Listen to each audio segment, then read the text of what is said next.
right, ladies and gentlemen, can I get you to be back in your headquarters for 1:30, please?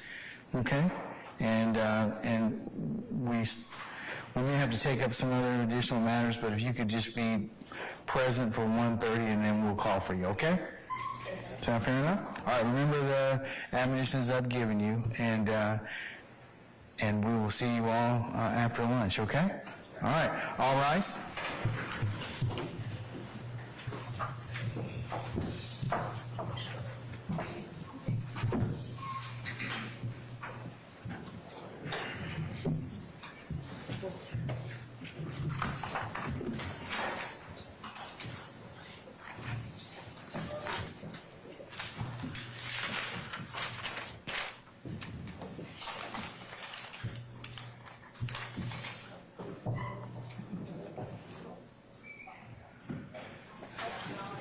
All right, please be seated. Our jury has left us. Okay. Folks, I'd like you all to come back for 1:15. Mr. Shard, at that point in time, I'll hear any supplemental argument as it pertains to Mr. Stevens. So, Ms. Gladden, where are you? I believe it's outside with Mr. Stevens. Okay, all right. I'll go get him. Could you please, sir, Mr. Atkins, thank you.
Where's your client? I just want. Standing outside, would you like to? Yes, please. Thank you.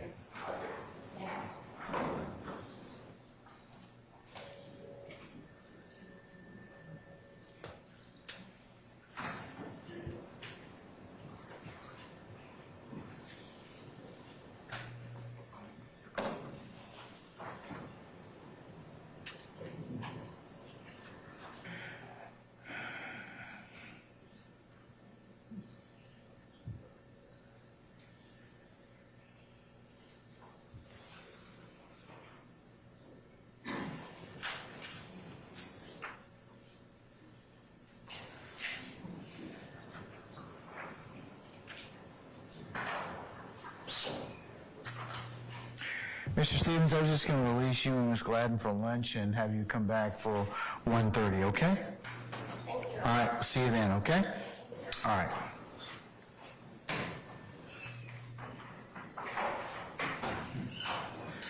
All right, councilors, we'll come back at 1:20 and take up, as I said, Mr. Shart's supplemental.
Take up something first. Honest.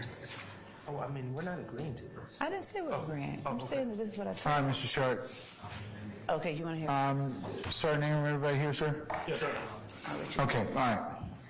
So, jury's not with us at this point in time. Mr. Sharp, you said you had a supplemental basis as to why I should get the right. Yes, Your Honor. Hold on one second,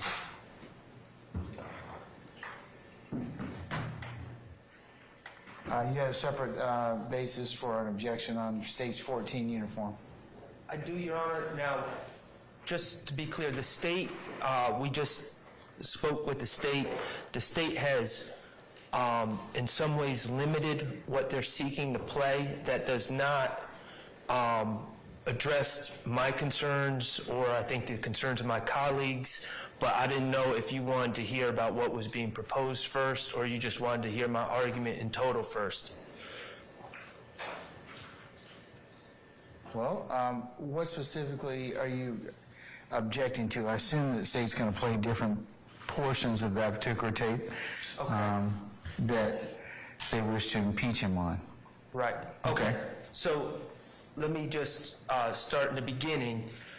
We object to the entire tape as improper bolstering and improper. There's been no prior inconsistent. There's been no repudiation. I'll disagree with you about that, given his testimony. So we're going to. Well, but you can. But that's your assertion. So okay. next. So just for the record, the foundation has not been laid for a prior inconsistent statement. And additionally, Your Honor, they do have the written plea agreement with his initials on it in evidence. So that's already there. Now, also, Your Honor, specifically, beyond the global objection, we object to the law and crime insignia on the tape. The what? I'm sorry. The law and crime insignia that's on the video. It's an insignia that I guess that's It's yeah. okay. We object to the headings. There's one heading in the beginning that says 8th YSL, in quotes, member enters guilty plea or something to that effect. On my copy, it disappeared for a while, but then midway through the tape, it picks up again and it says something to the effect of YSL gang member agrees to testify against Young Thug. So we object to any of those added headlines. Now, Your Honor, Are they going to be taken out? the state has not indicated one way or another on that. Your Honor, that headline does not, it does not lend itself to being extracted. I have been attempting to cover it, but when I do that, the video itself doesn't play. But what happens, Your Honor, is that the point at which it comes up is when you manipulate the screen. So, for instance, if I were to simply start playing the video, it goes away. And then when I touch the screen for any purpose, it then comes back up. So literally, unless you have the pointer over the screen, that heading, that caption is not there. And what I would propose to do to remedy that is to stop sharing just before I pause the video itself. Will that get rid of the headers as well, where it says, 8th YSL member, It would. whatever it purports to say? It would. And Your Honor, if I may, I can actually show the court what I am speaking of. I'm trying to join back into the Zoom. And Your Honor, as noted, I stated that it comes back later on in the video. I cannot say That, what comes? the heading. I cannot say whether that was caused by my manipulation of the mouse or the screen when I was reviewing it. I'm not certain, but we adamantly object to those headings being shown to the jury. So I'm a little unsure of whether I caused it the second time or if it pops up again on its own. And Your Honor, since I'm going to now share the screen, I can display to the court what we're referring to.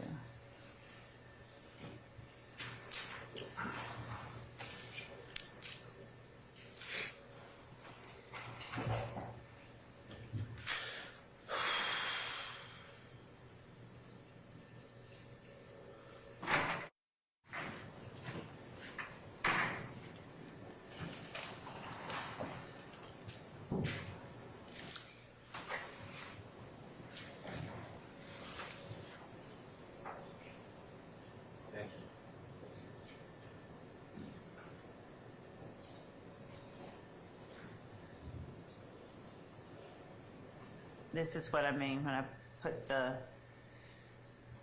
cursor over it, it comes up. When I take it away, it goes away. I'm going to stop the share and show what I propose.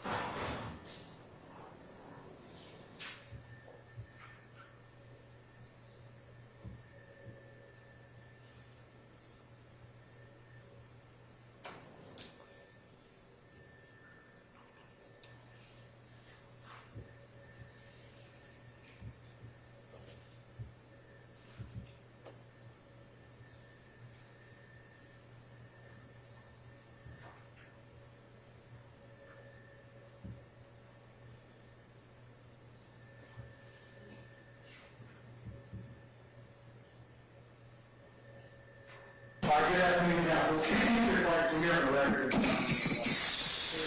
versus Trontavia Stevens, an indictment 22 SC 183572. Good evening, Ms. Gladden, and good evening, Mr. Stevens. So, Your Honor, if I stopped the share and began playing the video and then went back and started the share.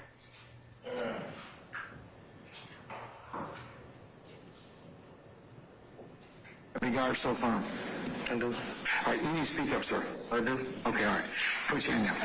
All right, Mr. Stevens, over the next several minutes, I'm sure Ms. Gladden has probably told you, we're going to go through what's called a providency inquiry. Half of it is what we call your Boykin rights. That means those are constitutional rights that every criminal accused enjoys. Meaning, because in our system of jurisprudence... I'm intending to stop at. For the record, the state intends to play from the very beginning to 3 minutes and 57 seconds in, which is...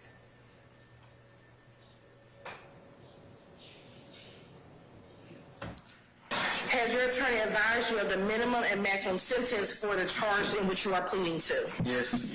Do you understand that as... So at that point, we would stop the screen share rather than stopping the video itself so that that doesn't come up.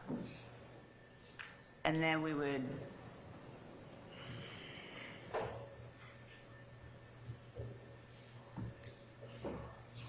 start back. And Your Honor, what we can do to make it more seamless is rather than publish this exhibit through this witness, I can tender it and we can publish it through a different witness with the areas addressed that Mr. Sharp has and with everything else edited out. So at this time, rather than attempting to put it in through Mr. Stevens, I will simply, it is for impeachment purposes and I can't address the rest of the argument, but I can put it in through a different witness. Why not just... Publish it. Why not just edit the video and recall him? I mean, is there somebody else you can go on? I can do that. Is there somebody else you can go on to at this Yes. point in time so that we, and you could, because that will be a problem as formatted.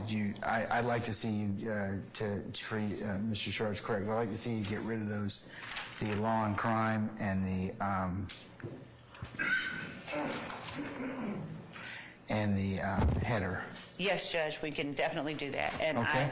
I have a couple of more questions for Mr. Stevens, and then I will, When would you be able to redact the video? Would he have to come back in the morning? yes. Okay, all right.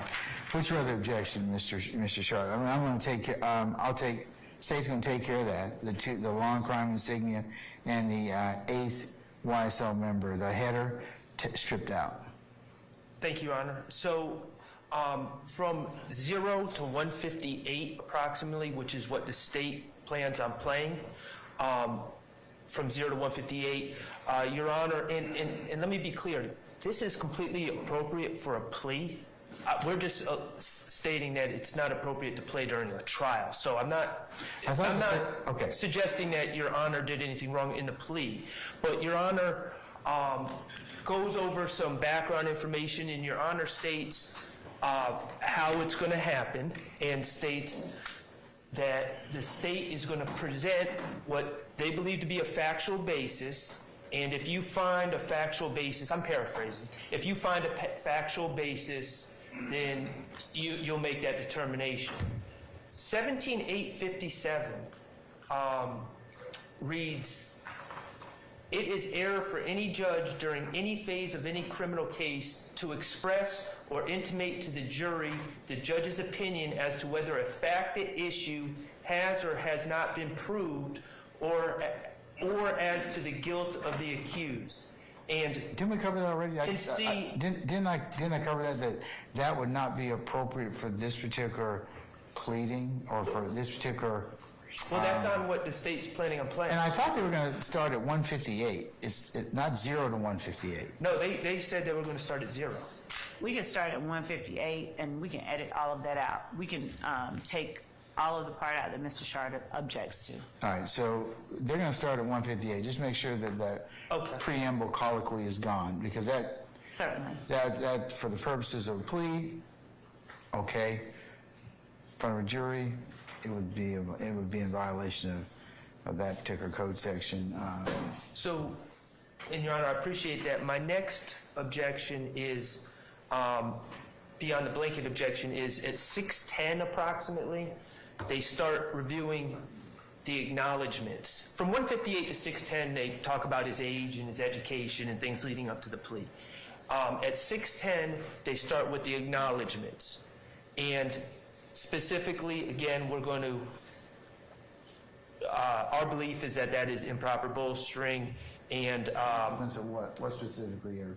well, the acknowledgments that have already been discussed ad nauseum in testimony, and also the acknowledgments that are on paper with his initials next to them. What acknowledgments are you talking about? You talking about the plea agreement?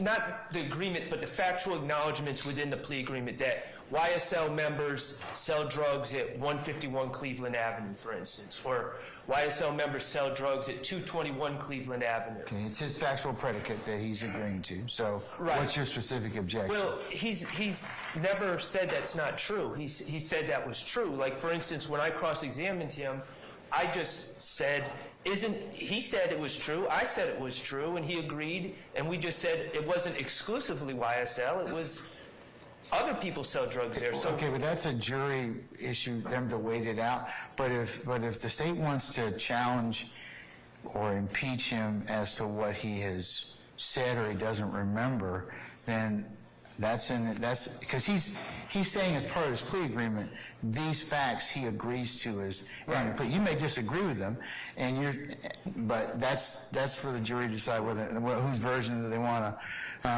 Well, let me rephrase. You don't have to present anything. It's the state's version, basically. So if they decide that they wish to believe that, or later if you decide you want to present evidence, which you're not required to do, they'll wait and sift that out. But primarily they have to. It's the state's burden to prove that. I agree with everything you said, Your Honor, except I do respectfully disagree.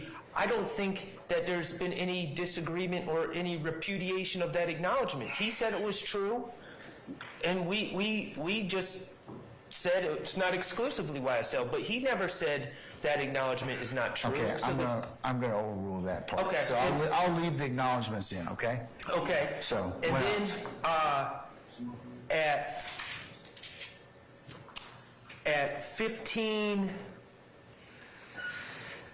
15:30, just before 15:38, I think 15:30 approximately, we're going through, he's going through his Boykin rights and his rights that he's waiving, and then there's an understanding that the plea is in effect throughout this trial, the conditions of the plea are in effect throughout this trial, and any subsequent appeal for these gentlemen. And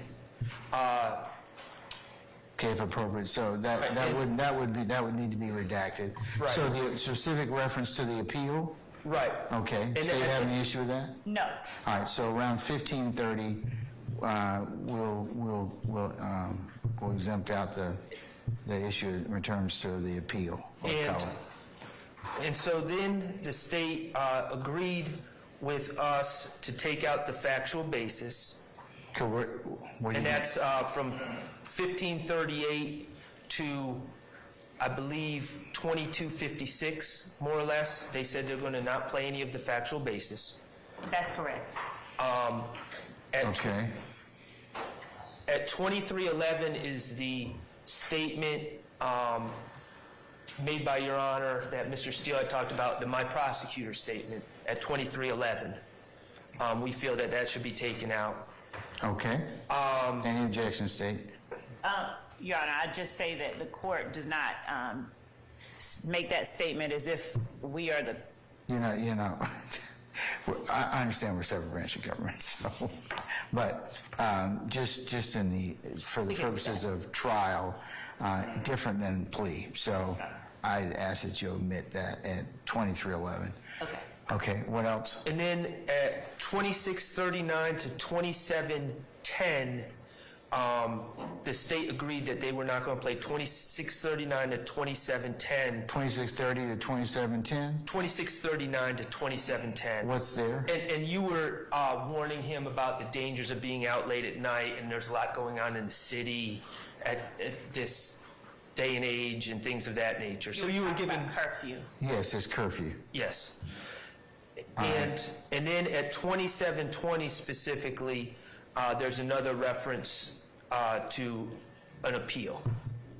All right. Actually, 2720 does not talk about either of the other defendants' appeals. It talks about his rights. So I would ask that that not be taken out. Yeah, if it's his right to Okay. appeal, then it needs to stay in. All right, I don't have the quote in front of me, so if it talks about any of these gentlemen's right to appeal, we would ask that it be taken out.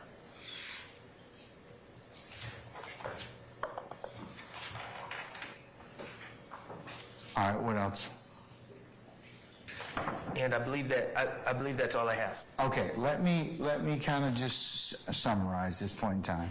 So, State and Ms. Love and Mr. Sharp, he specifically objected to a law and crime insignia. That you're going to remove that. The YSL 8th member takes plea. The headers, you'll get rid of that. The reference time hacks that you all are going to edit out. And my expectation is that you all will do this together, Mr. Sharp and Ms. Love, so that there are no hiccups, correct? Yes, Your Honor. What I can do is send to Mr. Sharp as it is edited out the version that we've come up with, and he will, I expect, send back to me his concerns. Okay, if any. Right. All right, so 158 we're going to omit. And what's at 158? Oh, we're going to omit 0 to 158. We're going to omit, right? Yes, sir. And that's the prefatory remarks. Is that right? So, What's it 0 to 158? So I can, Here, for purposes of the record, just tell me what it is. You're explaining the process to Mr. Stevens, and you're explaining that Oh, the you're factual going to basis. present a plea and provide a factual basis. And the Boykin rights. and Your Honor, the only thing that I would ask with respect to that is that the portion that Mr. Sharp has objected to regarding the factual basis, that the court allow us to edit out that part, but not the surrounding part where the court's essentially making certain that Mr. Stevens at that time is understanding and aware and comfortable with what's happening. So I'm asking that a blanket 0 to 158 exclusion not be had at this time, and that the court allow Mr. Chardonnay to communicate with respect to the timestamp of the part where the court addresses the factual basis, so that I can extract that out but leave the remaining in so that the jury has context about what's going on. What specifically are you objecting to again, Mr. Short, in terms of the in terms of that 0 to 158? Because I do have to explain to the defendant about the, two things I have to cover, and that's the Boykin and rights analysis, and then there's a factual basis determination. So, Well, specifically, I'm objecting to the factual mention of the factual basis. I have to, though. I have to explain to a defendant. It doesn't need to be played at this trial. I don't really know why any of it's... Okay, here's where it's going to become an issue. When we charge this jury at the end and they look at the factors for whether or not this particular piece of evidence and weighting it, it would be not proper if the court didn't go through that as part of that analysis in the court's charge. So these are factors you got to take a look at. So, But, Your Honor, if I may, they're the proponent of this evidence. They are proposing that it's being entered to impeach Mr. Stevens with his prior inconsistent statements. So I don't know what any of this has to do with that. They're the proponents. And so the background of the plea, to me, from my vantage point, is completely irrelevant. We're not here to determine the voluntariness of Mr. Stevens' plea. And if they want to get into his prior inconsistent statements over my objection and over the objection of others, I guess that's what's going to happen, but I don't know what the relevance of all this other stuff is. Your Honor, I have a response to Mr. Sharp's response to the court, and that is that when the voluntariness of the plea has been impugned or questioned on cross-examination extensively, it very much is relevant. And I have a copy of the transcript that is, the court can take judicial notice of it, but I'm going to just ask that the court allow me to give to the court what I will label as one zebra. Zulu.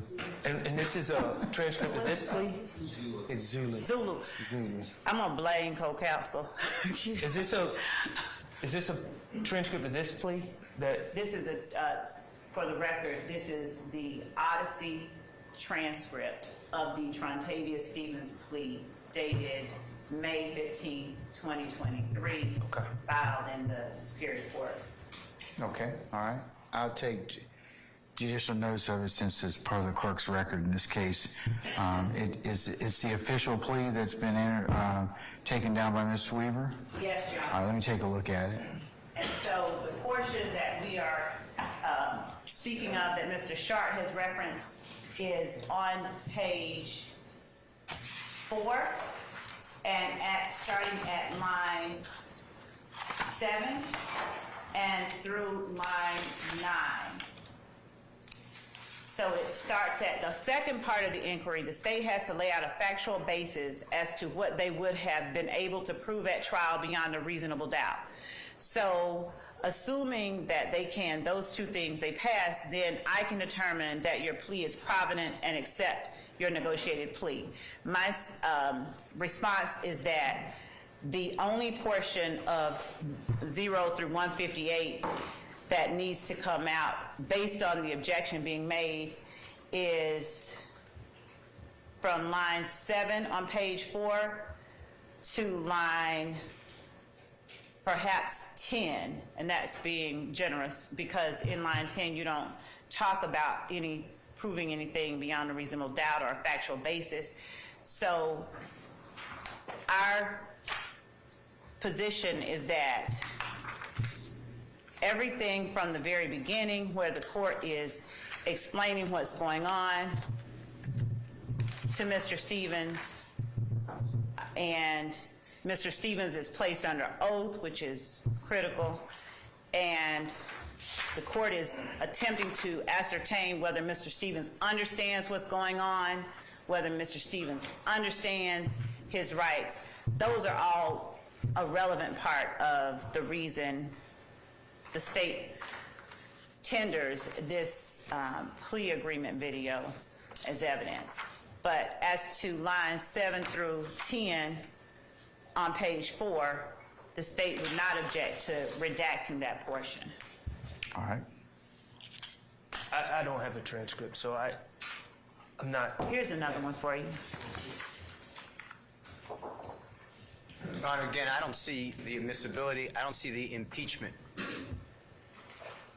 Mr. Steele, first let me deal with one thing to begin with before I address that. I am going to admit one Zulu, as it is in the, and I can take judicial notice of it since it is in the official court record Odyssey, which is the Superior Court of Fulton County subscribes to. But and I was the judge that took this plea. So in terms of your objection, Mr. Steele, I'm going to overrule it at this point in time. So let me finish with Mr. Sharp. Did you have a chance to take a look at page 4?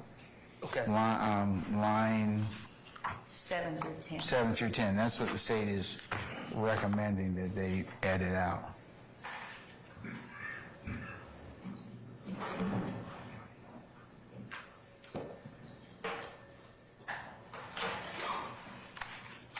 Okay, I mean, I do agree with Mr. Steele that with what he said, but also, Your Honor, if the purpose is to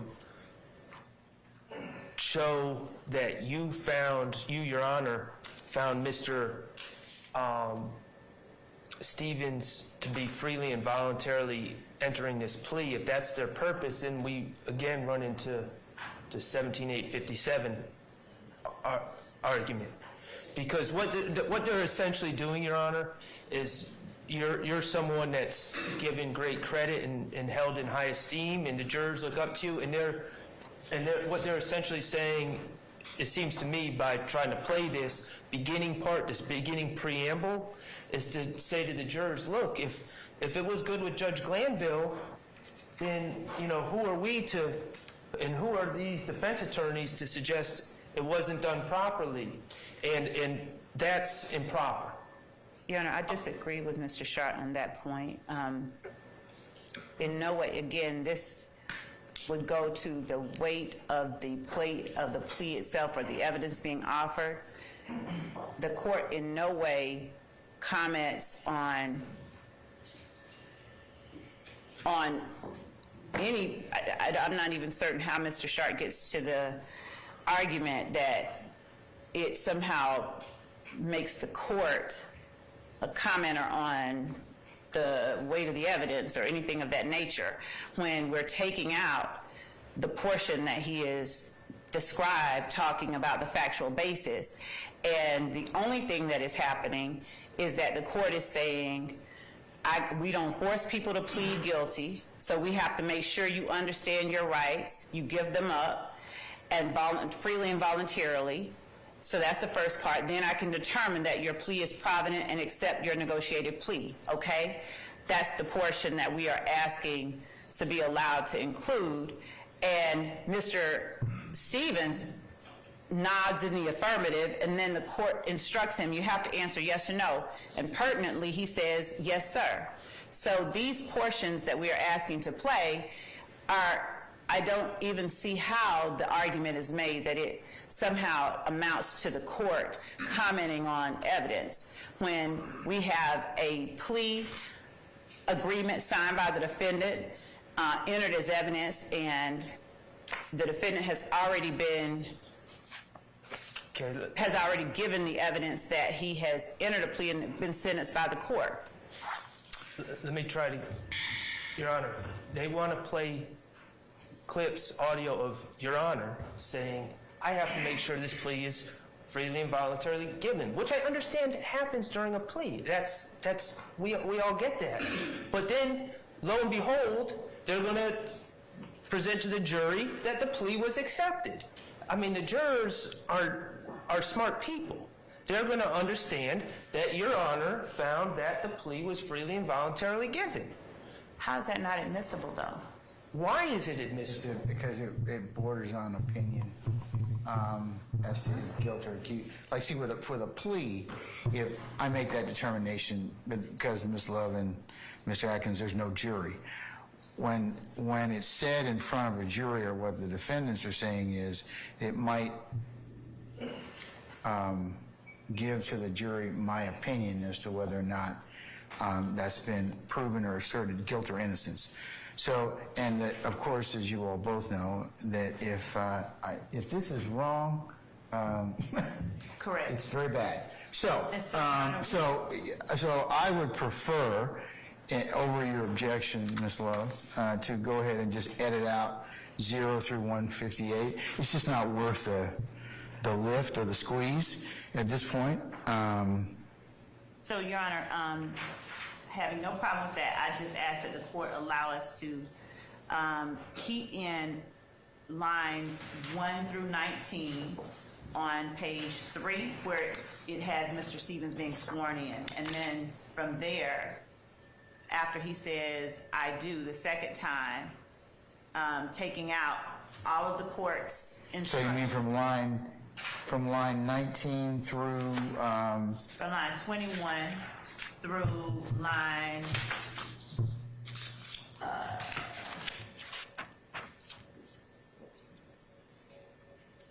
16. On what page?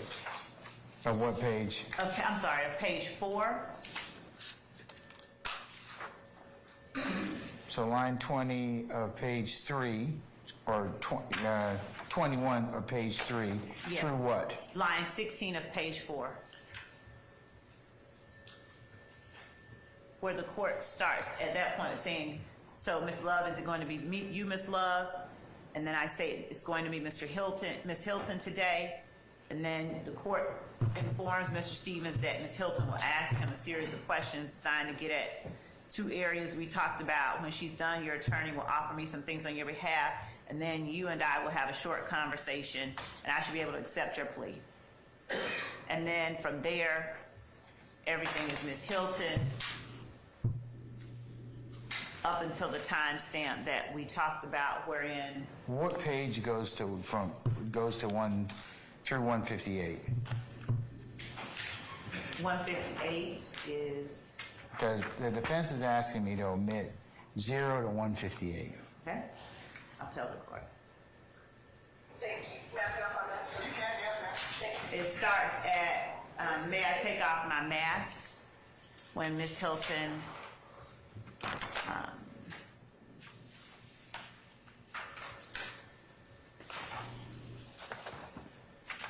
so it would be line 4 on page 5, where the court, where Ms. Hilton says, "Thank you." That's where they're asking to have taken out. All the way from the very beginning where he's being sworn in to line 4 of page 5. And what we're asking is that out of all of that, that the court leave in lines 1 through 20 on page 3 and lines 17 throughout on the rest of it, up until the first designated stopping point, which was 3 minutes and 57 seconds. And that point of 3 minutes and 57 seconds is at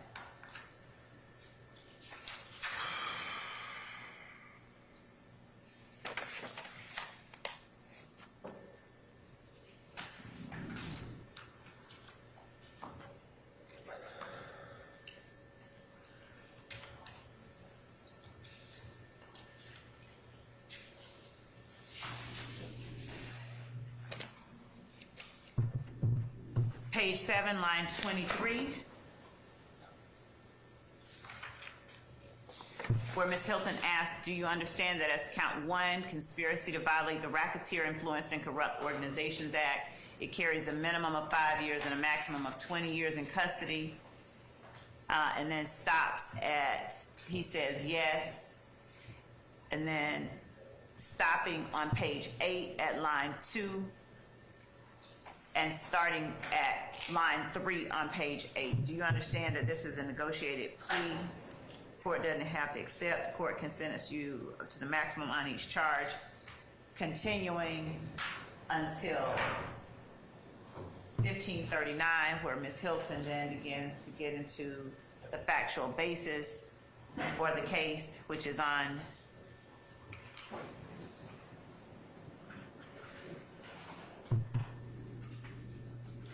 Factual page basis, 18. Mr. Sharp indicates is 1538 through 2256. So I'm gonna let you all work that out, but let me just figure out the first pages.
Okay, Ms. Love, over your objection, I'm gonna say you should omit 0 through 158, okay?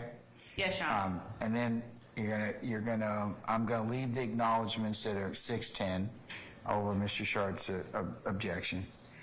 I'm going to,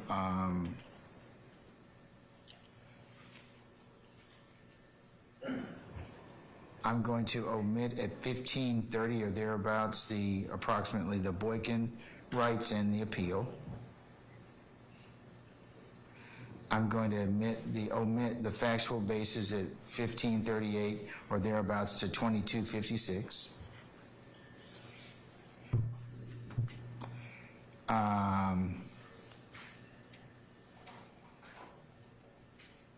I'm going to omit 2311, my prosecutor's statement. I'm going to omit 2639 to 2710, charges not being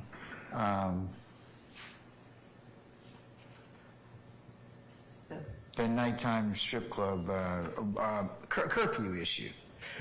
And then there's also the 2720 reference. What was that again? I'm sorry. I thought it was a reference to these gentlemen's right to appeal. If it's not, then it's not. But we can check it and then. You want me to play it? Yeah, please play it. Let's play it and let me just hear it. 2710, please. 20. Okay, I have it. 2720. You said 2720. Give or take.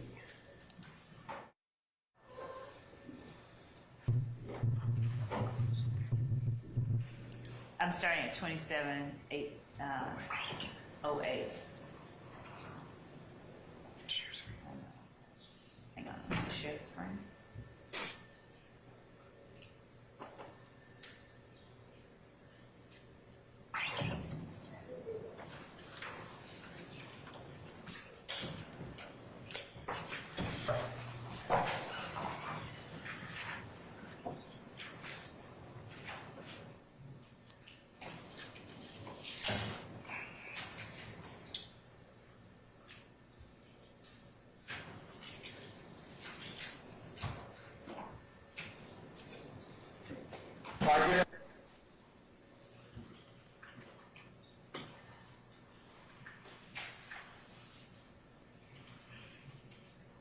Good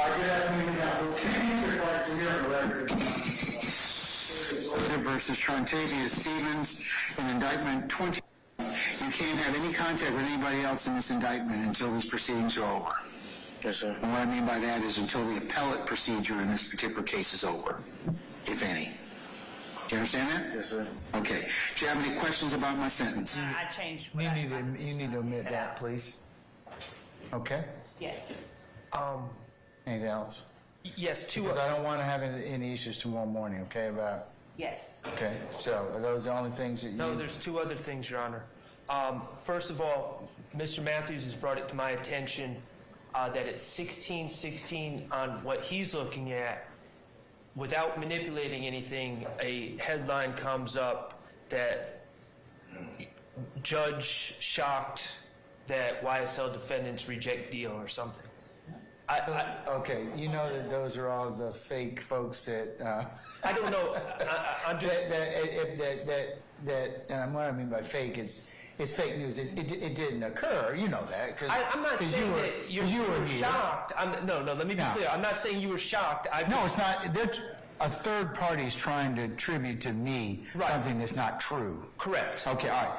Can we just strip out all that, please, madam? Yes. All right. And 1616 and 747. It doesn't come up on the one that I'm playing on mine. Now, maybe it does when they're, oh, okay, I see it right here. Please. I'll make Let's sure. just not make it a problem. Strip it out, okay? Yes. And then finally, Your Honor, the state suggested that they remove one piece of this, which is at the bottom of page 7, 7 line 23 to the top of page 8, which goes over the Say again, is that you're referring to the paper transcript? The or paper the transcript. plea transcript? The plea which was transcript. filed? What Yes. page are you talking bottom about? of page 7, starting on Hold on. page 23. Bottom of page 7, line 23? Yeah, You line understand? 23. I'm That's the sorry. count 1, okay. Going through what? Line 1 of page 28. Page 8. That's years in custody. Yes. So it and- talks about punishment, or about, I'm sorry, it talks about the maximum sentence that you could receive. Yes. Minimum maximum sentence. And Your Honor, I can see that under normal circumstances, there's some case law out there that states that this would be inadmissible. However, the state is stated repeatedly that they're seeking to introduce this as far as to prove that the plea was voluntary. So this is a very unusual circumstance. And I don't know how we determine, how we let the jurors, if the point of this is to not only provide inconsistent statements or present inconsistent statements, but also prove that the plea is voluntary, it seems to me that we're only giving the jurors half the story if we leave out what Mr. Stevens was facing when he entered this plea. Your Honor, I believe that that is a backdoor effort by the defense in asking. I think that it's disingenuous to suggest that somehow it is proper to keep a sentence that Mr. Stevens did not receive in as part of this offer that we're making.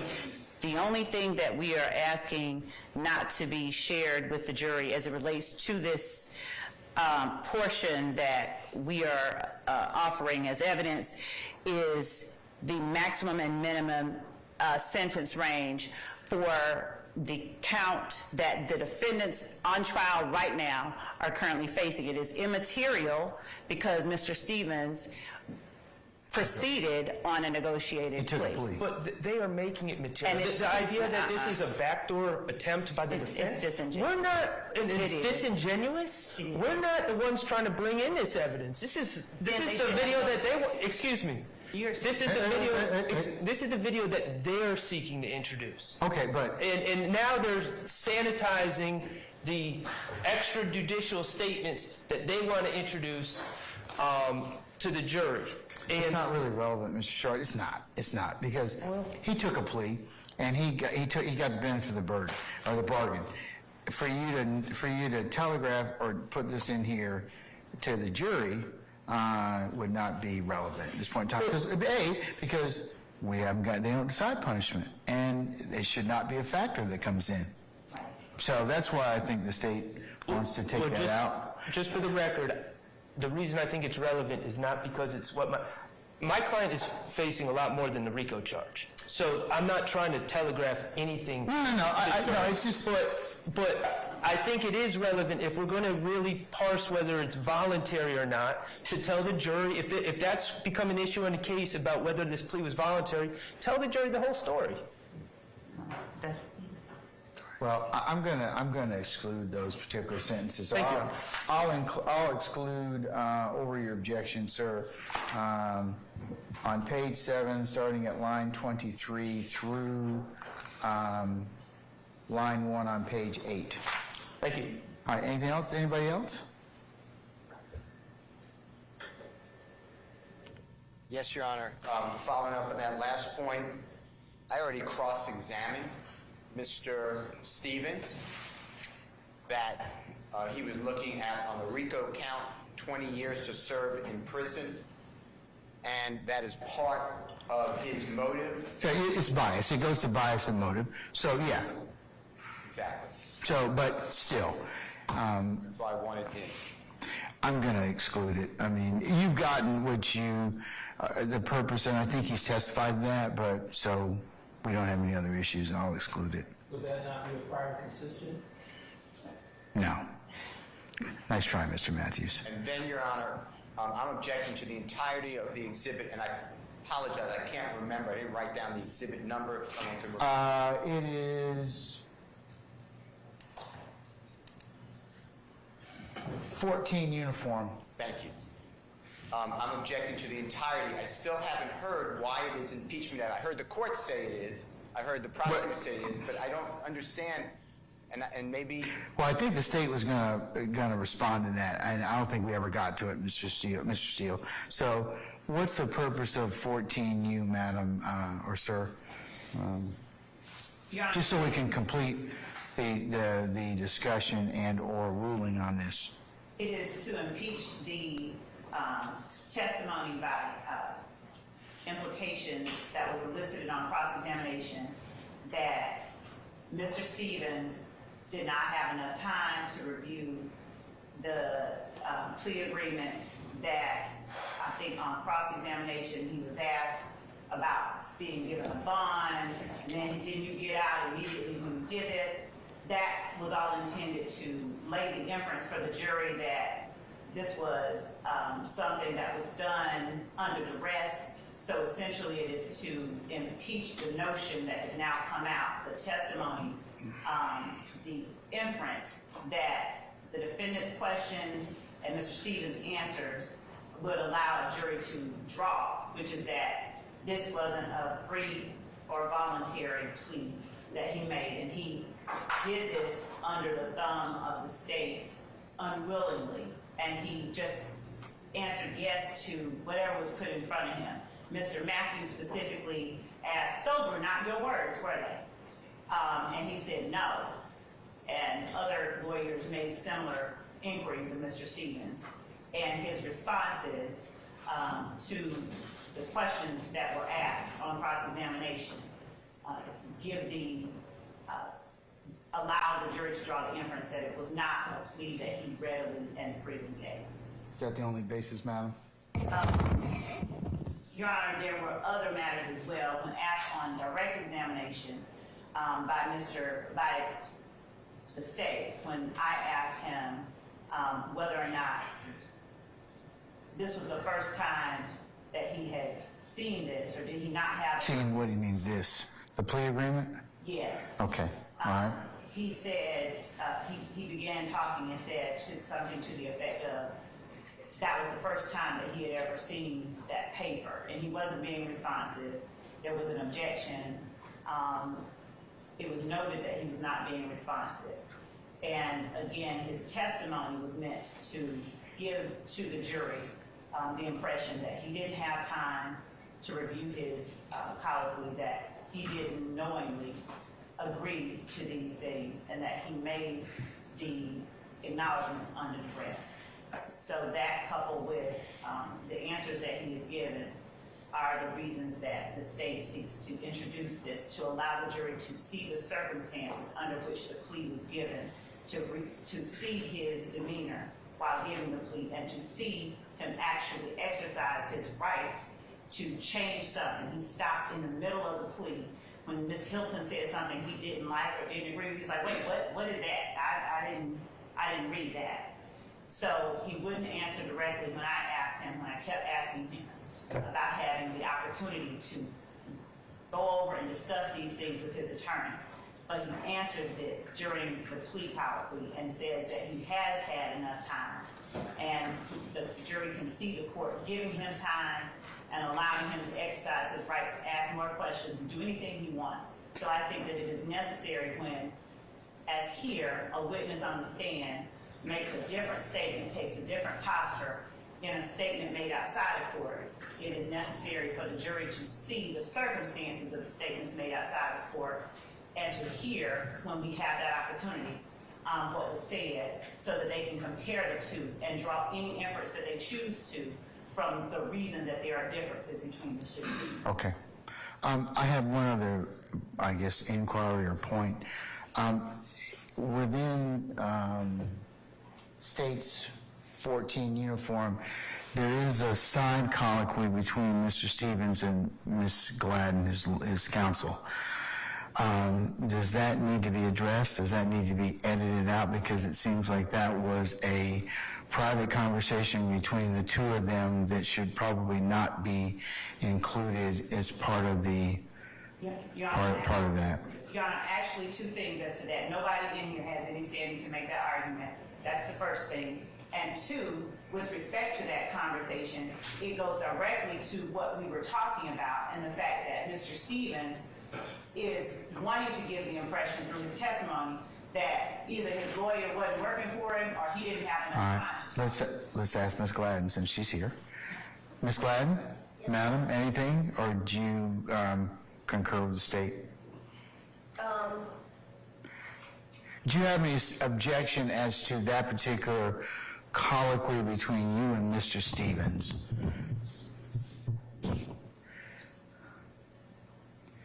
Was it? I understand the question, I'm just trying to think on it. Okay, I mean. Is the state objecting to it, or? No, the court is just as a cautionary measure, just ensuring that. I mean, I know what it goes to. The state's told me that, and it goes to the jury being able to rate Mr. Stevens' testimony in regards to whatever they are asking for them to consider it, credibility or otherwise. So, but that's their determination. So the side colloquy, if I just want to reiterate, Judge, and restate it, is that it might have the implication that I have not gone over everything with him because I was explaining something in the middle of the plea. Is that? So is it okay to leave it in? Your Honor, I mean, it's up. I would need to probably discuss that. Your Honor, attorney-client privilege was broken when it was displayed and played for the world. There is no attorney-client privilege. Once a third It's waived? is waived. Okay. All right. Okay. I just wanted to just address it so that. And I think that my response would be that I think that it should be something that, if the court was considering it, I should discuss with my client about I don't think that he has it, Your Honor, I I'm don't not think. saying that I do have, Judge, I'm just telling the court my opinion. As to something coming in, Is it in the transcript? Is it in the transcript? I'm not certain, Your Honor, I didn't check the transcript. Let me see. But I can say that it is already out there, it's been viewed and a million people have seen it. of course, Well, but still, It's been broken. but I understand that, but at the time that it was presented and played, or however many people saw it, Judge, we weren't in a position where the court or the state was trying to impeach him on those statements, so whether or not she has, I think you have an opinion, Your Honor, as to, I'm not sure if the court would agree, but not as to the whole entire plea, Judge. I'm just speaking specifically to those few seconds. Oh, actually, Your Honor, page 14, line 24, I'm letting you know your rights. That's not something that I can't tell you.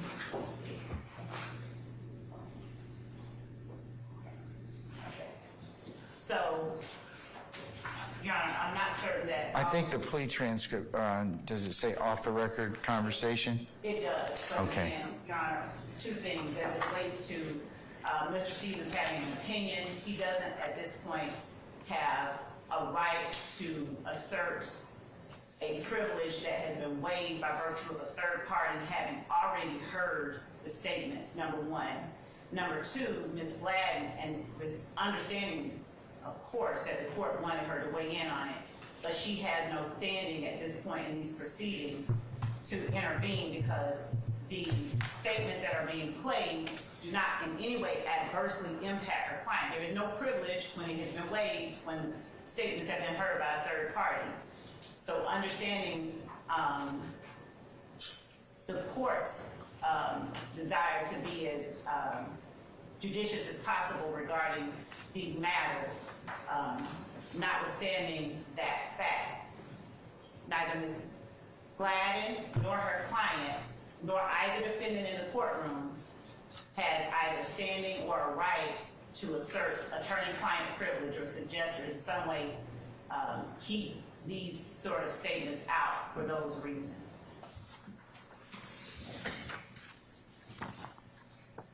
Thank you.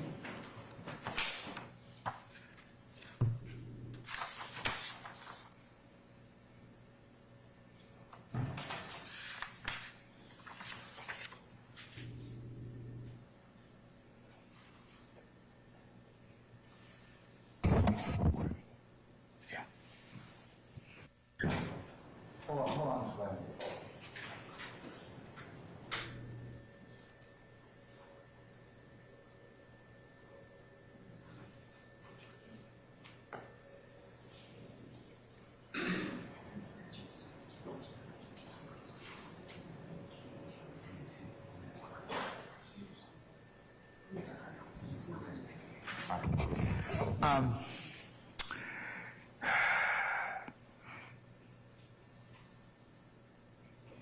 Ms. Love, the intent was for Mr. Stevens and Ms.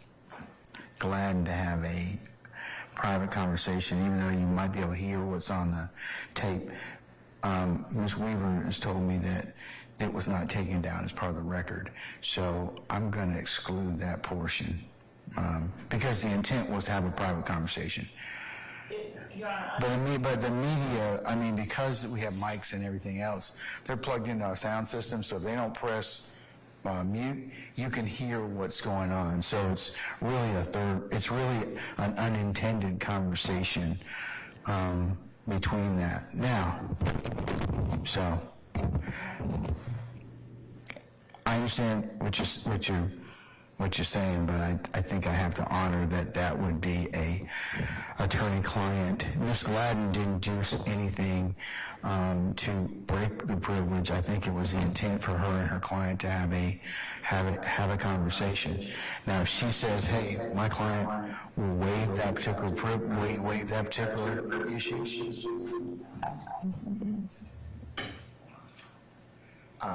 then it won't be. We can certainly hear it. so So, Your Honor, Mr. Stevens hasn't asserted that. Well, I think she needs to ask him, that's why. So, all right, you want to go ahead and ask your client, please, madam, and let me know. We'll just recess in place.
Okay, Ms. Gladden, thank you for coming back. Did you have a chance to talk with your client, Mr. Stevens?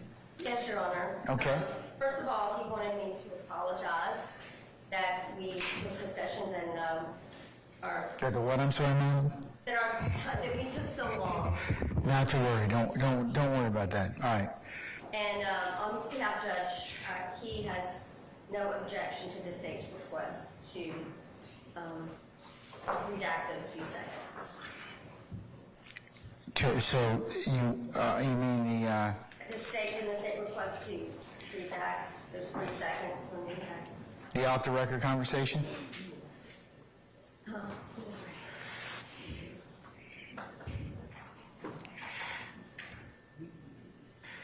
Oh, Judge, I completely misunderstood. Judge, we don't mind it coming in. So you're okay with it being? Yes, okay. You're okay with that Yes. off-the-record conversation to be played? And your client's okay with that? Yes, Your Honor. All right. Do you mind if I ask him for purpose of the record, please? Okay, can we have him come in? I'll go to the judge. All right, thank you.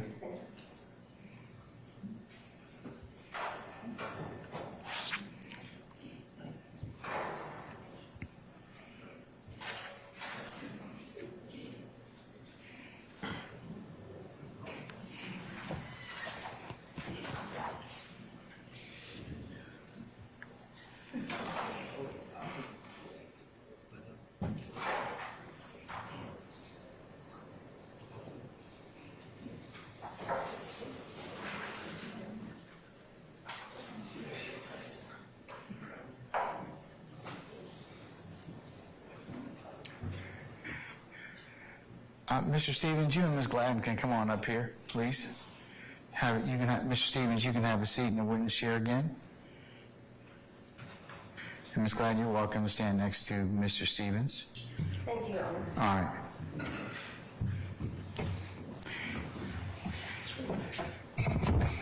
Now, Mr. Stevens, let me just add, you sit down, please, have a seat.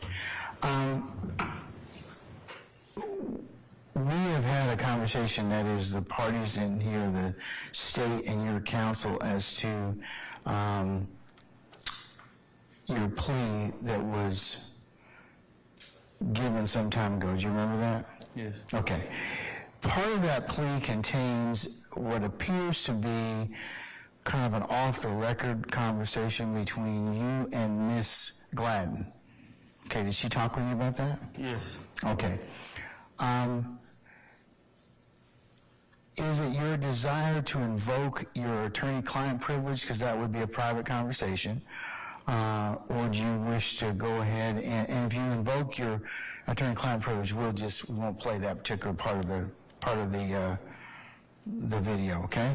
If you say I'm okay with it, then we'll play it, and I just need to find out whether or not your attorney has talked with you about that, because it's your privilege to hold or to waive. So, tell me what you want to do. Sure. So, Do you mind it coming in or not? oh man. You don't mind? No. Okay. Did Ms. Gladden talk with you about that and explain to your satisfaction what it means to have that particular statement come in or come out? Yes. Okay. So, tell me again what you want me to do with the statement, or you wish for me to do with the statement? Wait. I don't legit. You don't object to it coming in? No. Okay, so you waive the privilege just as to that particular statement that you made, that you and Ms. Gladden were having a conversation as to? Yeah. Okay, all right. Mr. Stevens, can I get you to step out just 1 second, so I can kind of discuss a little bit of scheduling, and then I'll tell you when you need to come back, okay?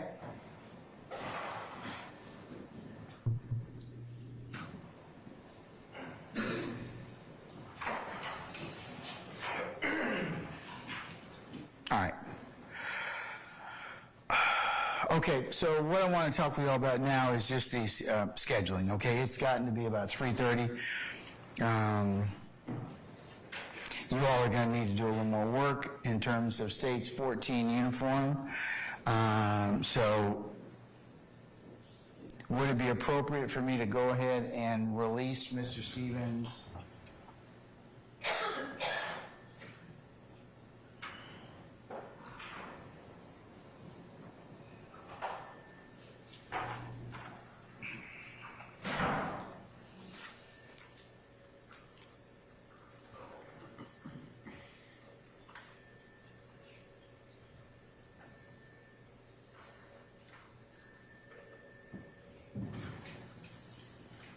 Till tomorrow morning at 1000 hours. Would that be sufficient, madam? Yes. All right.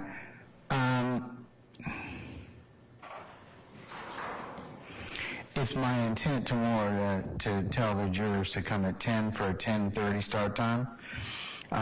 That's just for scheduling for you all's edification. Okay, so in terms of who else that you have, do we have any more time to call anybody else given the hour? We do. Okay, who do you have that you want to call at this point in time? Sharon Latner. All right, and how long do you believe Ms. Latner's will take? 30 minutes tops, if that one. That's probably 15. Say, what did you say? 15 to 30 minutes. 15 more likely, but What is she being called to testify? Is she a professional witness? she is. She's not. Okay. Oh, okay. All right. All right. Yes, sir. Mr. Adams. Can I get a little bit more clarity in terms of what she's a 911 operator, if I'm correct? She's not the operator, she's the custodian of record.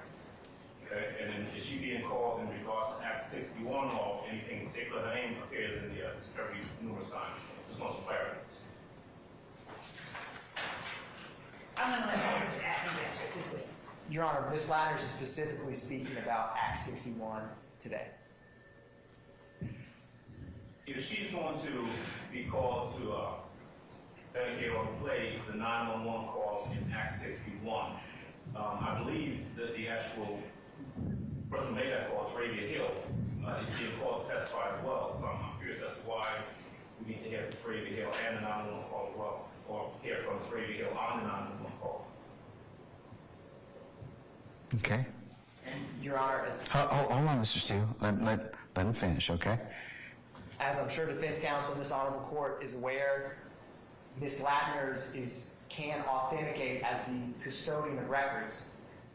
For the call The itself? call itself, yes. Is there any CAD that's going to go along with it? There is a CAD, Your Honor, and also there is a radio traffic and the associated CAD report with the radio traffic. So Ms. Latner's is going to those 4 exhibits, which are 1 Victor through 4 Victor, Your Honor. Okay, and then and then what about Ms. Hill? Your Honor, Ms. Hill, Monday, she had a child, and so she is going to testify later in the trial.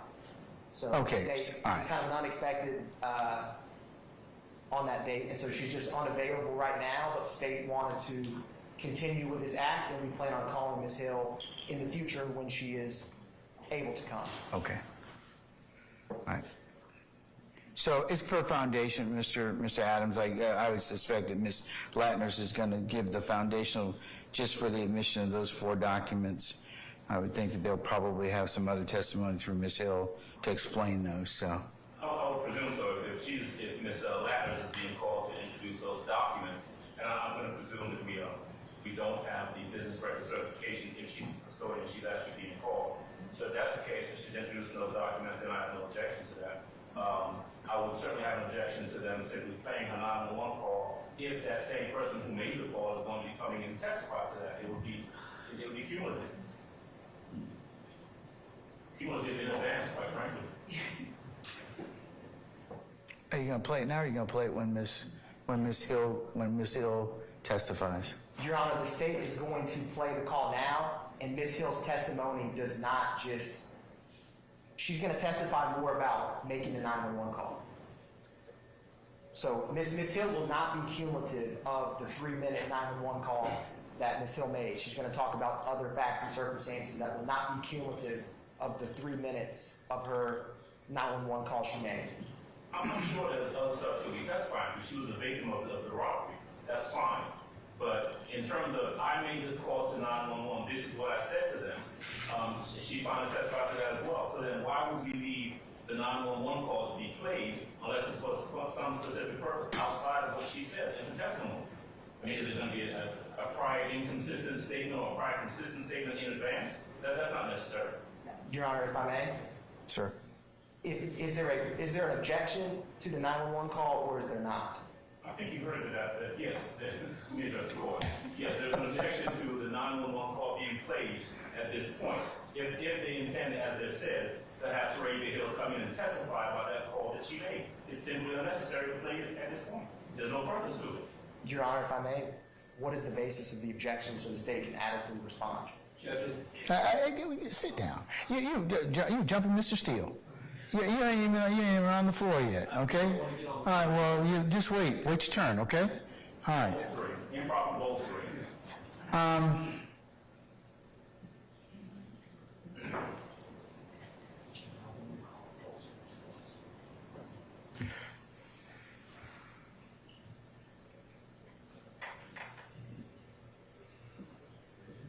All right, anything else, Mr. Adams? No, that's it.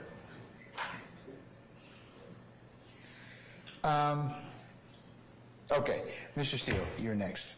Also, I know maybe it won't be played, but as far as radio traffic, Your Honor, that is confrontation clause. The officers have to testify to it, to put in radio traffic, and the CAD report is also confrontation clause. Those are formed for purposes of prosecuting or hunting a suspect in this case. Both the CAD report and the traffic between officers. So I would join Brother Adams, but I'm adding to it. Okay, now, Mr. Matthews, Senior. Covered improper Attorney Adams covered improper bolstering. The 911 call that comes in, it's going to improperly bolster the witness's testimony when she comes in. Well, here's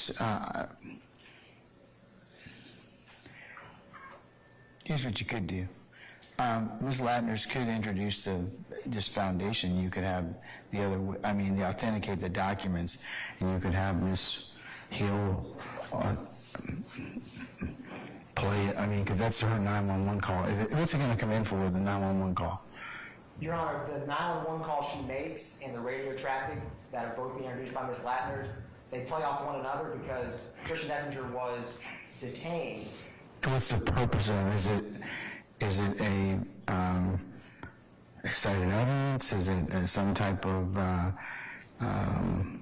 Yes, Your Honor. It is an excited utterance. It's also a present sense impression because she says that the armed robbery, the carjacking happened 3 minutes before she made the 911 call. And Officer Floyd, who's on the radio traffic and is going to be testifying, he's given present sense impressions. He says, I'm behind the 78 Victor, which is the stolen vehicle. It matches the description that was given. And he's given real-time updates, and he mentions that there's an individual who got out of the car so that officers can respond. And Ms. Latner is going to talk about when a 44 Victor, which is carjacking, comes over the radio, that gets disseminated throughout the city. So it has a direct impact on how APD was able to catch him quickly. And it's just relevant evidence the state wants to introduce about this armed robbery carjacking.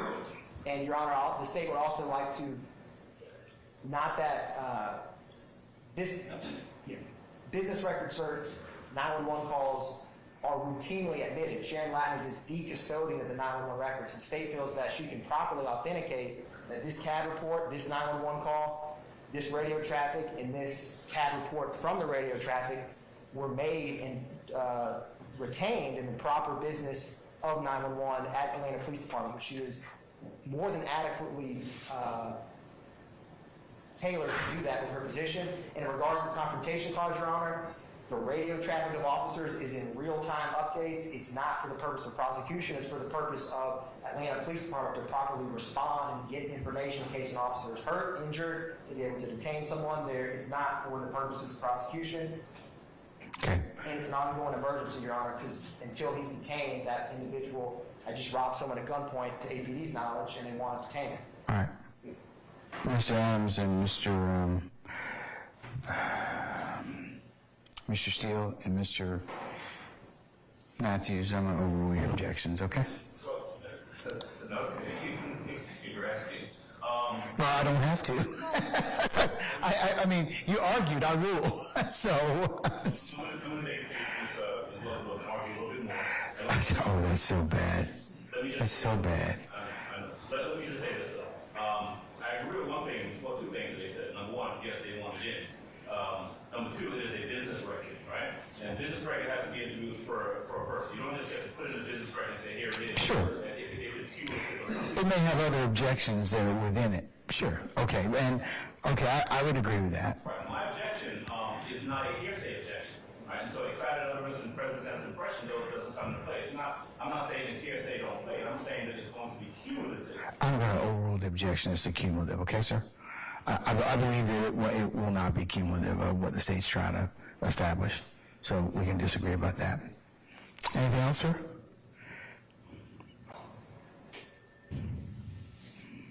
Let me also add on to the argument I had earlier. What I'd also say is that, again, there is no nexus that's been shown and will be shown. As of right now, we've not heard what this armed robbery, what this 911 call has to do with anything in the indictment. Other than it's Act 61, sure, but it is a Act 61 of a RICO conspiracy count that they have to establish or have to make a prima facie showing, as I've indicated before, about the conspiracy, this person's involvement in the conspiracy, and this having to do with the furtherance of the conspiracy. And so again, there's no nexus. Same objection that I had to the testimony earlier. Yes, sir. And I'm going to overrule it. Okay. All right. Anything else? No, sir. Okay. Anybody else? Your Honor, specifically, Mr. Stillwell, I have arguable. I want to make sure we're doing it with Mr. Adams. All right. So noted, sir. Okay. All right. Let's call Mr. Stevens in and tell him. Did I tell him? No, we have not as of yet. So we probably need to call for our jurors too. So can we summon our jurors, please?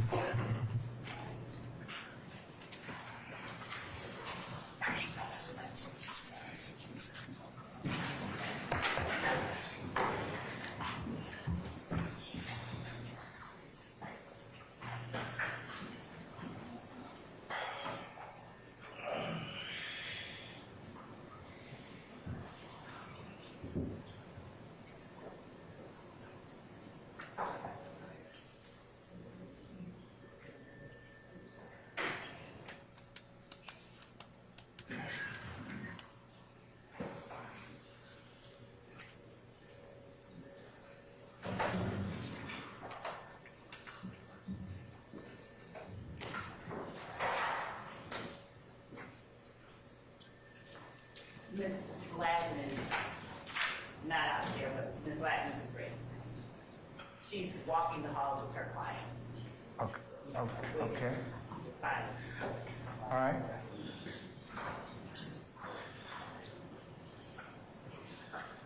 I'll text her. Thank you. Here comes Ms. Gladden. Where's your client, Mr. Stevens? He was just having to get in the hall. Would you like- Yeah, so I can go ahead and excuse him until tomorrow?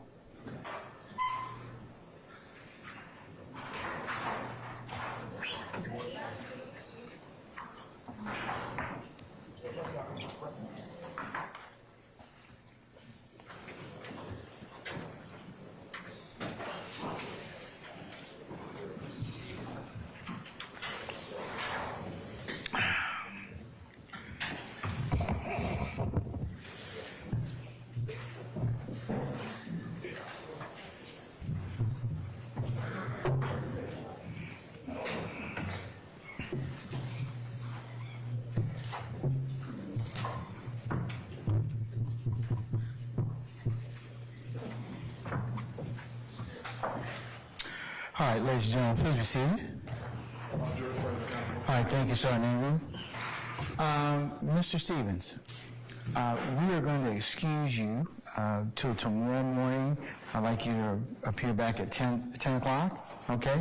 Just be outside, and then we'll pick up your testimony once we call for you. It'll probably be somewhere between 10:30 and 10:45, okay? Yes, sir. All right, so see you in the morning.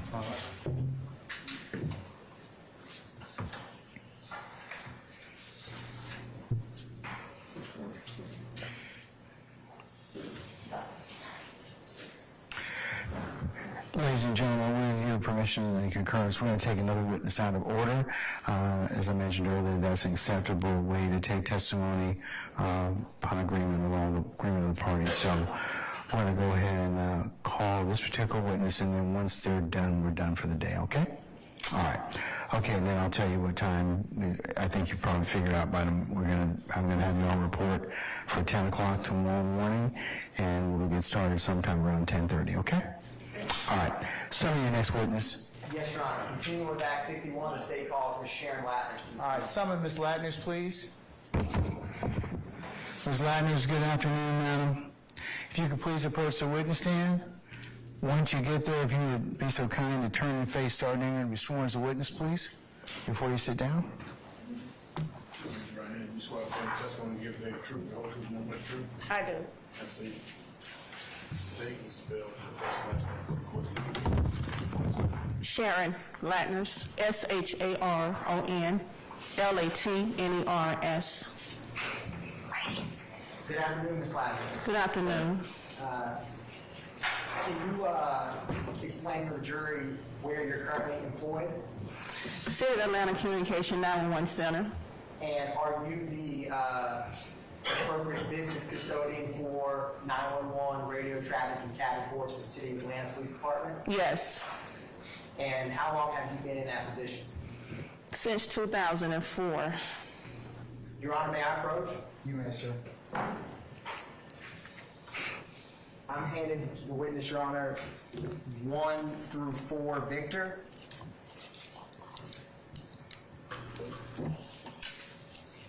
Ms. Latner, can you review State's Exhibits 1 Victor through 4 Victor and let me know when you have done so? Thank you, ma'am.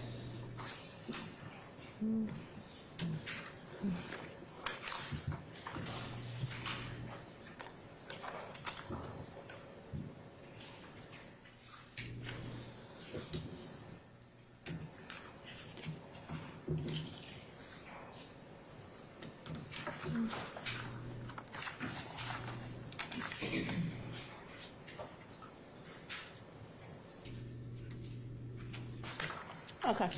I'll start with 1 Victor. What is 1 Victor? A copy of the 911 calls from that date. And what is 2 Victor? The CAD report for the incident on that date. And what is 3 Victor?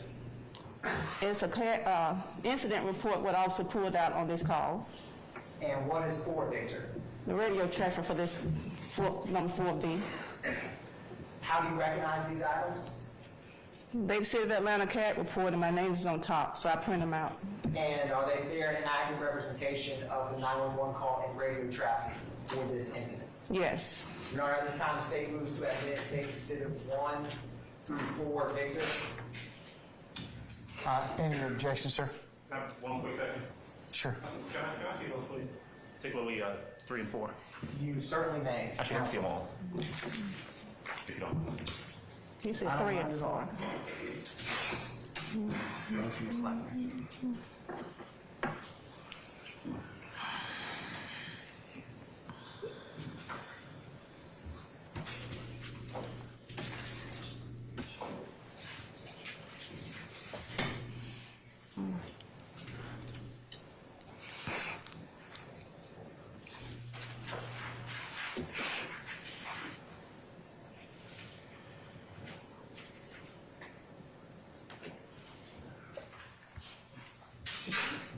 Bless you.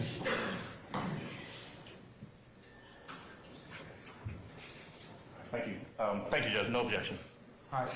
State, Well, other than it's been previously asked, I'll note that and make a continuing objection, sir. yes, sir. Okay. states one victor through four victor admitted, and may be published as you see fit. Thank you, Your Honor. The state's going to publish State's Exhibit 2, Victor. Ms. Lathers, I know you testified before. I wanted to ask you about a different date related to this case.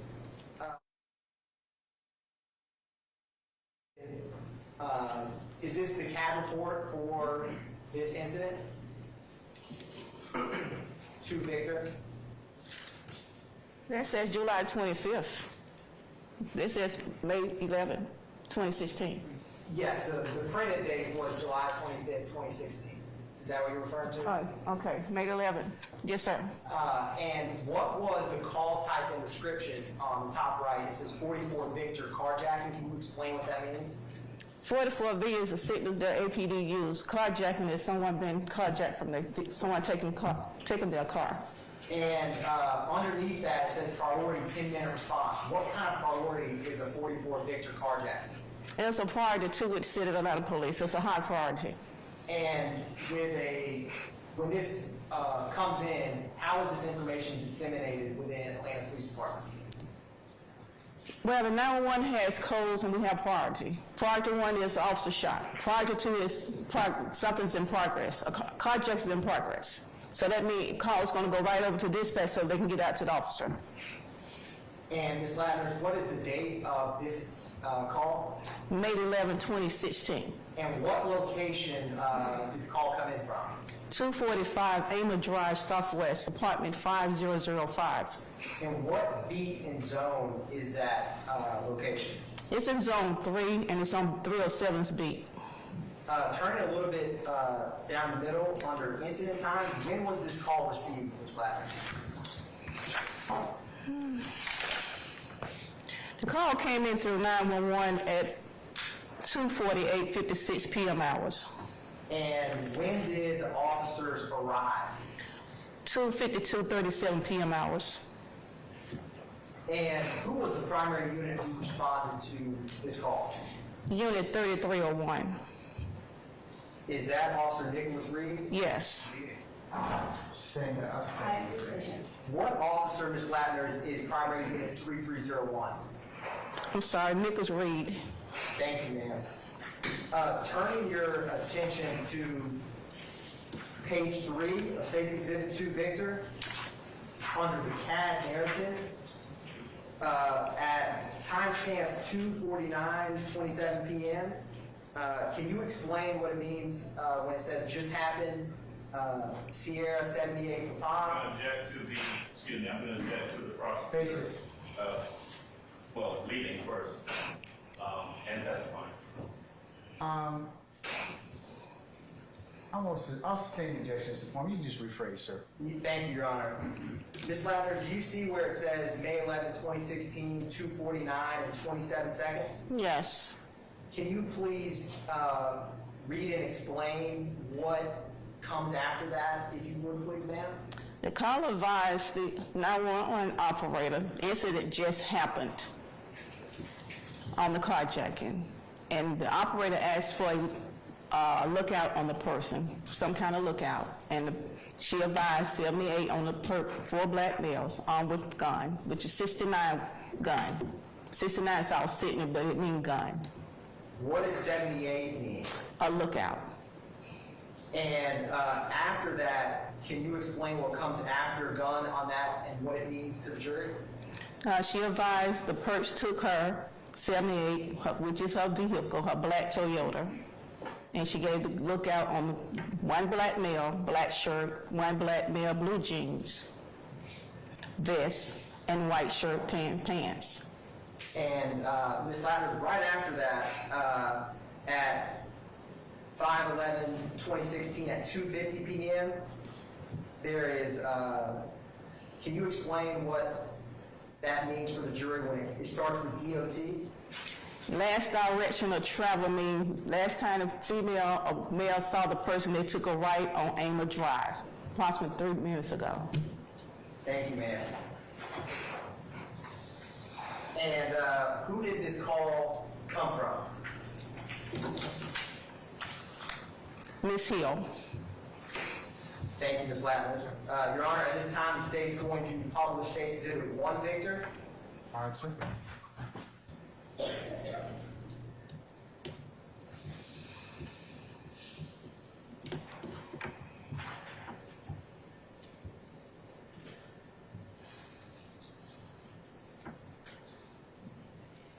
Director 625 for the address of the emergency. 245 Mall Drive, Unit 5005, Atlanta, Georgia 30315. That's 245 Mall Drive, southwest of Unit 5005. Do you need police, fire, or ambulance there? Yes, I need the police. Somebody just robbed me at gunpoint. Alrighty, ma'am. What's your name? They took my car and my purse. They took everything. They took your vehicle as well? Ma'am. Yes, they did. Ma'am, they took my purse. Ma'am, I need you to calm down so I can get some information from you. Were they black, white, or Hispanic? They were black. How many of them? It was like 4. 4 black males? Were they black males? 4 black males. They're in a brown car. Hold on, ma'am. They were armed with guns? Yes. Excuse me. And what's the color, make, and model of your vehicle, please? I have a Toyota Corolla. It's black. A black Toyota Corolla. You know your tag number? No, I don't know my tag number, but they have my pocketbook. They have everything. Hold on for 1 second.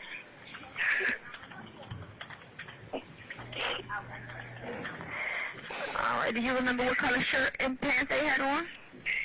I know the boy had on tan pants. He had a small afro. One had a black shirt. Wait a minute. He had on a black shirt. Hold on, wait a minute. Wait, no, the driver had on a black shirt. Okay. The driver had on a black shirt. And what color pants? The guy who robbed me had on tan pants. No, wait a minute. The driver. What color shirt pants did the driver have on? I couldn't see the pants because he was the driver. Okay, and then so the one who pointed the gun at you, he was a black male. What color was his shirt?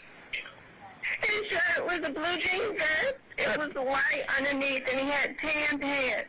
Blue jean vest with a white shirt and then tan pants?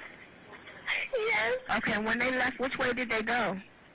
When they pulled out, they went right out of the neighborhood. So right onto a mall. Right on the mall towards Pryor or Maple Circle. I didn't even get to see which way they went. How long ago was that? This was literally like 3 minutes ago, 4 minutes ago. Okay. And where are you now? You're in the house? Yeah, I'm in my neighbor's house. What's your name? Terravia Hill. Miss Hill, what's a good callback number for you? What's your phone number? They have my phone, they have everything. Okay, don't worry about it. I have it. 678. Don't worry. 678-608-6544.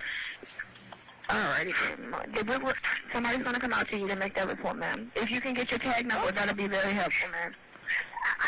I guess I have to call the license and registration place. No, call your insurance company. They can give you your VIN number over the phone. Okay? Okay. All right. Miss Hill, tell me if you're black, white. Hello? Yes, I'm black. What color shirt and pants are you wearing? I got on brown pants, like capri pants. Okay, and what color is your shirt? It's different colors. A colorful shirt? Okay. Yes. All right, we'll get someone out there for you. Yes. All right, bye-bye. Bye.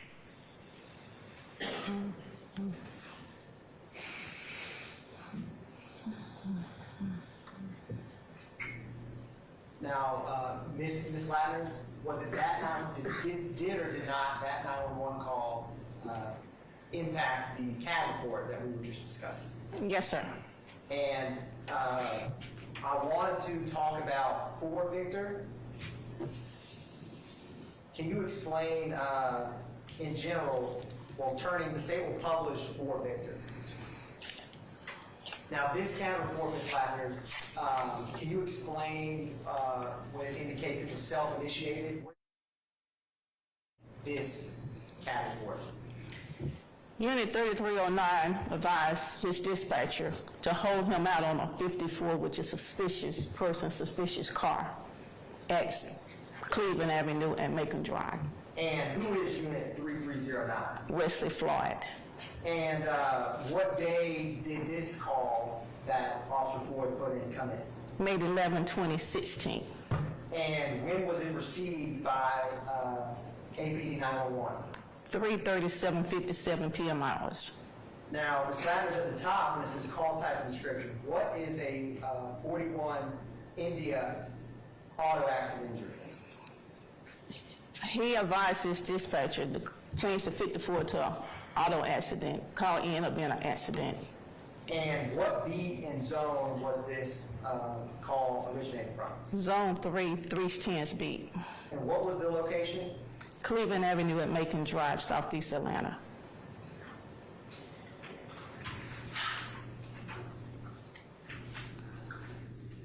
Your Honor, going to publish State's Exhibit 3, Victor.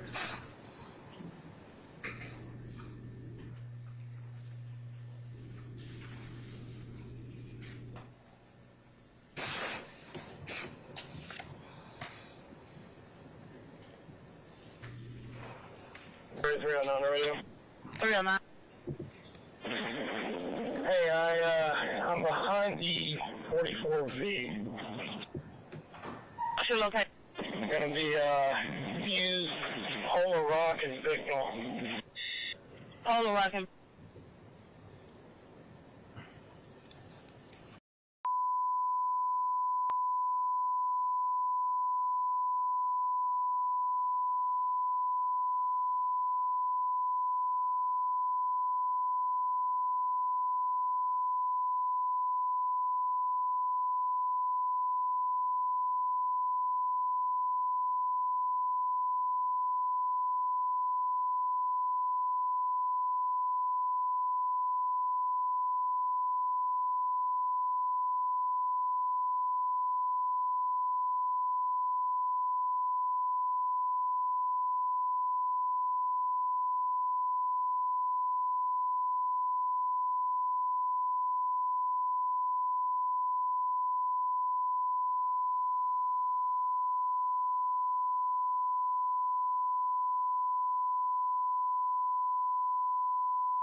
All right.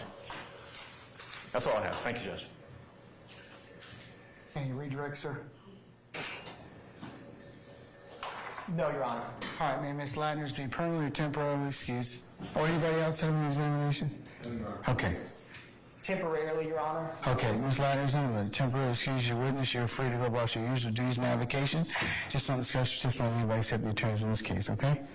Thank you, madam.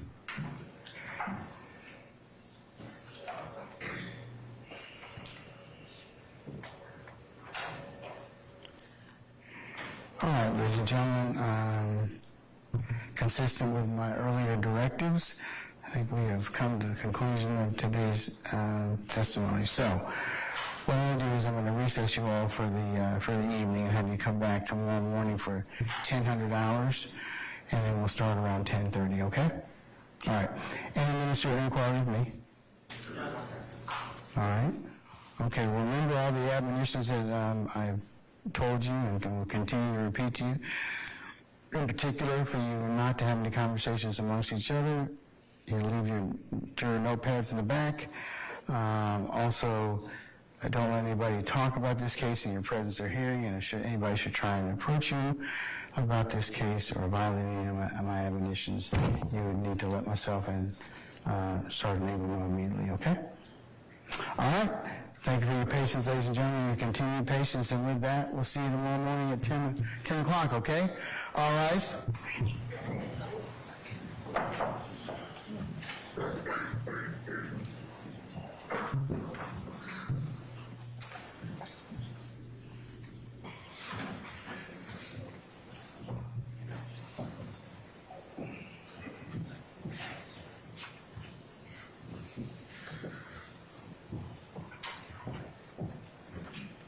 All right, ladies and gentlemen, please be seated. Okay, is there anything I need to take up with you all before tomorrow morning? Any other questions or inquiry with me? No, Your Honor. Not from the state. Mr. Steele? Just as a heads up, we were served or handed, and I appreciate it, by the Honorable District Attorney, a package today. It came in this vanilla envelope. It has different sections. Some of it has to do with Christian Eppinger, and then Mr. Jeffery Williams' social media accounts. And I just want to alert you, an alert judge is a happy judge, that I will be having multiple objections. I believe the state is going to try to introduce these exhibits through Detective Belknap. I don't know when they're going to call them, but I just want to give you a heads up for your scheduling purposes that I just got them one. Two, it violates this honorable court's order dated November 17, 2023, when you ordered prior to trial the data, the backup, the facts, and the reports. You signed that order that I prepared after argument from both sides, and I just got it, so I'll be objecting. And then there's other objections to the content, but I don't want it to come in at all through an expert. I, by the way, received 0 expert reports in violation of your order. I know I raised this previously when the first witness testified and he did his PowerPoint, and you allowed that to go through. I needed time to cross-examine, plus something personal happened to me, asked me a favor, and I didn't, and it was fine. I didn't cross-examine, but I feel like your order's not being enforced, the law's not being enforced. So I'm just giving you a heads up. Your Honor, may I respond? Yes. Thank you. Your Honor, all the items that we've served on defense counsel has been served in discovery. It was served within Discovery 13, and some were even served prior to that, probably in July of 2022, Your Honor. And I can find all of those items and make sure I can let the court know tomorrow what dates those items were served.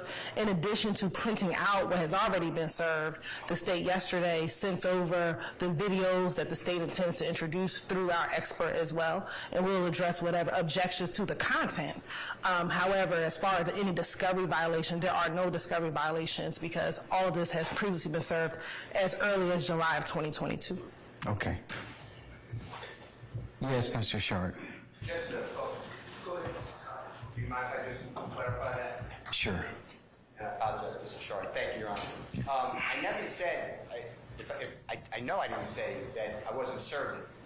I was served a tremendous amount of discovery.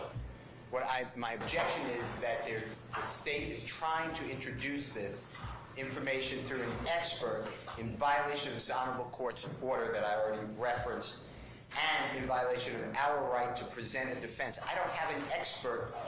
I don't have any gang expert because I never got anything from the state. I have just because I'm served something, they did not do what you ordered them to do under Rule 705, OCGA Section 24-7 to 705, and we had this hearing. So that, I agree with Ms. Hilton that I had a discovery, but I don't agree that the state complied with the correct order. Thank you, sir. Okay. May I, Your Honor? Yes. Oh, and Your Honor, additionally, regarding Detective Belknap, the state, from what they just said, is planning on calling him as an expert, if not tomorrow, in the coming days. I'll remind the court that he already testified as an expert in the very beginning of the trial. I guess we're still in the beginning now, but earlier in the beginning. And I've got to ask the question, how many times is an expert going to be recalled to basically regurgitate the same expert testimony? I think we have to place reasonable limits on that because it's going to become like a refrain in a song where we just repeat the same things through expert testimony again and again and again. He's already testified as an expert. If he needs to be called as a fact witness regarding the Eppinger case, I understand that. I understand he's a detective for APD, but to call him as an expert again, it seems completely unnecessary and prejudicial, and it overemphasizes the expert testimony, and it's cumulative and a waste of time at this point. All right. State. Your Honor, we discussed having to bring back certain experts multiple times previously. And Investigator Mark Belknap was one of those individuals. As a matter of fact, I believe when he was released, when no one cross-examined him, the question was, are we bringing him back? And the answer was yes, and there was no objection at that time because we had already discussed with this court prior to the fact that multiple experts would be called back at certain times, and this is one of those times. Is he testifying as a fact witness or an expert witness? It would be both. Well, remember, And we have remember what we had before. You all are going to need to give me a proposed instruction. Yes. So, and I need to look at it so that I can make sure that it comports with a golden peanut and other case and other federal cases that we looked at when we discussed the issue of dual purpose witnesses. Yes, Your Honor. That's the state's intentions. All right. And Your Honor, we did discuss Investigator Belknap and other witnesses testifying more than once. I concede that point, but that was for the purpose of, as a fact witness, to address facts regarding different overt acts. We understood that officers involved in this case may be involved in one overt act and investigating another overt act, and we understood that, and that's what we discussed. We did not ever, to my recollection, discuss an expert coming in and being called repeatedly to testify as an expert. That seems cumulative and extremely improper. Well, Mr. Shaw, as I recall, it depends upon what he's going to testify to. So, Well, we don't really know from the defense side. We've been given, again, we were given these pamphlets today, or these packages today, but he extensively testified to the history of YSL, to signs of YSL, to different identifiers of YSL, all of that stuff already, and just to constantly place this expert testimony in front of the witnesses again and again and again. And I'll remind the court respectfully that he's not the only expert witness on the state's witness list. They I don't have think- like 4 or 5 other expert witnesses. How many times? Mr. Short, I don't think he's been offered as an expert as of yet. I think he's just testified as a fact witness. He was definitely, respectfully, Your Honor, he was definitely testified as an expert earlier. He was the second witness called, I believe. Or first witness. My memory's kind of... Judge, he was, but we specifically did not ask Detective Belknap about specific matters that we knew would be presented as evidence because we did not want him opining on specific acts at that time before they were presented. We actually addressed this with the court. I know you did, but here's the challenge it's gonna place. I think that I'm gonna let you all decide what you want to do, but I think it would be better and easier for you to have him testify about all the acts and make it cleaner so that you give him, like, he testifies all about the factual predicates and then he testifies as an expert. Because if not, he's going to be up here multiple times. And that's going to be a problem. Your Honor, we've planned our case in a way, and so we know when Investigator Belknap will be present and accountable. He won't be up here multiple times as an expert. Well, the Golden Peanut case, it kind of talks about that. And I don't think it anticipates recalling a witness multiple times for facts and for evidence, for expert. I think you all are going to have to make a choice. If not, I'm going to sustain the objections. It will at some point. I mean, because that's kind of the challenge you're going to have is that the jury is going to, you run the risk of confusing the jury. And I don't think that is how they recommend that, the Supreme Court recommends that you call these particular witnesses. So I'm going to let you all think about that, talk about it, but we're going to have to come up with a better solution in that respect, okay? Because the case law seems to indicate call them for facts, and then I give them a limiting instruction, and then they get called as an expert. That's a dual-purpose witness. So Belknap and several others are going to fall in that category. So we're going to have another conversation about that. That's my concern as the court. We will, Your Honor. We can address that when we have the later conversation, but I want to have it before you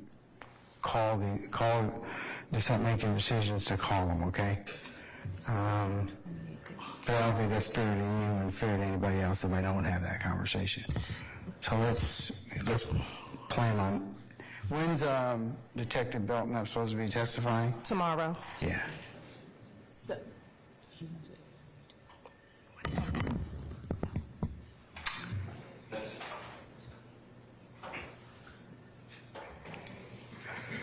Well, one of the suggestions I might have would be that you all as the councils kind of get together and caucus and see what you want to do. But I understand the states, you want to present your case in a certain way. But I think that Golden Peanut case as well as the other case is going to be a challenge because it doesn't kind of say split it up. And the federal case law, which talks about dual purpose witnesses, is kind of very clear about how you're supposed to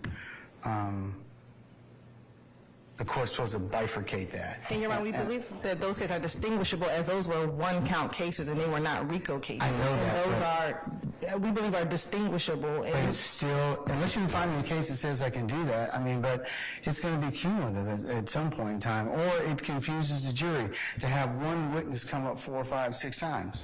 Judge, and as it relates to this particular case, and we will, of course, we're going to look for case law on that, Judge, but our position is that in order to not confuse the jury, the reason that we have Detective Belknap coming up at the times, the intervals, the limited number of times that we do. How many times do you have him testify? Your Honor, after this, it would only be one additional time, and that will be much later in the trial, and he will be solely as a fact witness at that point. That is when, I believe it May 9th of 2022. So he will only be testing one additional time, and that would be solely as a fact witness. All right. Think about it. I'll take it up tomorrow morning, okay? All right. Anything else? All right. I see y'all tomorrow morning for 1000 gathering time, and then we'll start around 10:30, okay? Thank you, Judge. All right, we're in recess.